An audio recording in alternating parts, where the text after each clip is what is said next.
नमस्कार, मी सुरेखा. तारा न्यूज मध्ये आपलं स्वागत. पाहूयात आज दिवसभरातील काही महत्त्वाच्या घडामोडी. भर पावसात पालकमंत्र्यांनी स्वतः शेतात उतरून भात रोपांची लागवड केली. शेतकऱ्यांच्या अडचणी समजून घेत त्यांच्या खांद्याला खांदा लावून काम करत त्यांनी शेतमजुरांना प्रेरणा दिली.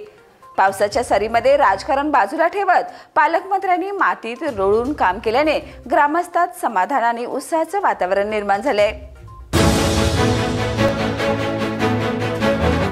राज ठाकरे यांनी आज मुंबई येथे मराठी विजय मेळाव्यात राज्य सरकारवर जोरदार टीका केली आहे. मुंबई स्वतंत्र करता येते का यासाठी भाषेला हात घालू पाहत आहेत.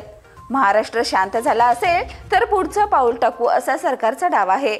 पण आम्ही शांत आहोत म्हणजे गांडू आहोत असं समजू नका, अशा शब्दात त्यांनी इशारा दिलाय. मुंबईवर डोळा ठेवणाऱ्यांना रोखण्यासाठी मराठी माणसाने एकत्र यावं असं आव्हानही त्यांनी यावेळी केलंय.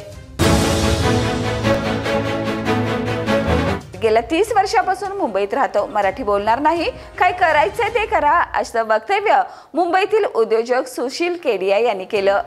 मनसे सैनिकांमध्ये यावेळी संतापाची लाट उसळली आणि अखेर केडिया यांची मगरुरीची भाषा निवळली असून राज ठाकरेंची त्यांनी माफी मागितली आहे. मी माफी मागतो, वातावरण निवळा अशी विनवणी त्यांनी केली आहे.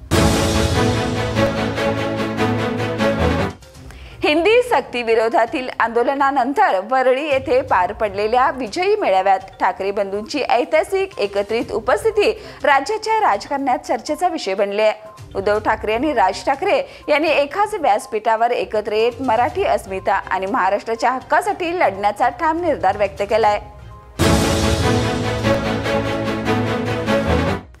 राजेंद्र हायस्कूल अंबप येथे आषाढी वारीनिमित्त दिंडी व पालखी सोहळा मोठ्या भक्तिभावात पार पडला.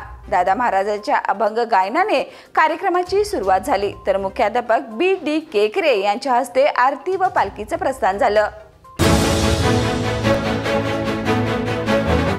करडवाडी येथील केंद्रीय प्राथमिक शाळेच्या वतीनं आषाढी एकादशी निमित्त वारकरी दिंडीचं आयोजन करण्यात आलंय. गावातून काढलेल्या या पालखी दिंडीत विद्यार्थिनींनी पारंपरिक वारकरी वेशभूषा परिधान केली होती. टाळ मृदुंगाच्या गजरात आणि रामकृष्ण हरी जय रामकृष्ण हरीच्या जयघोषात संपूर्ण गाव भक्तिमय झालंय. शेटा पार्क मधील चेतना विकास मंदिर या बौद्धिक अक्षम विद्यार्थ्यांच्या शाळेतील मुलांनी पारंपरिक वेशात वारकरी दिंडी काढून नंदवाळ येथे विठुरायाचं दर्शन घेतलं. गांजा, अंमली पदार्थांची व नशिले इंजेक्शनची तस्करी करणाऱ्या तिघांना स्थानिक गुन्हे शाखेच्या पथकानं अटक केली आहे. सोहिल संभाजी मोहिते, रोहन संजय चव्हाण आणि अजय श्रीकांत डुबल अशी संशयित आरोपींची नावं आहेत. त्यांच्याकडून गांजा व नशिले इंजेक्शन असा एकूण 1,32,602 रुपयाचा मुद्देमाल हस्तगत करण्यात आलाय. कसबा बावडा परिसरात ही कारवाई झाली अशी माहिती स्थानिक गुन्हे शाखेचे पोलीस निरीक्षक रवींद्र कळमकर यांनी दिली. होत्या आज दिवसभरातील काही महत्त्वाच्या घडामोडी. उद्या पुन्हा भेटूया नवीन बातमीपत्रासह. तोपर्यंत पाहत रहा तारा न्यूज.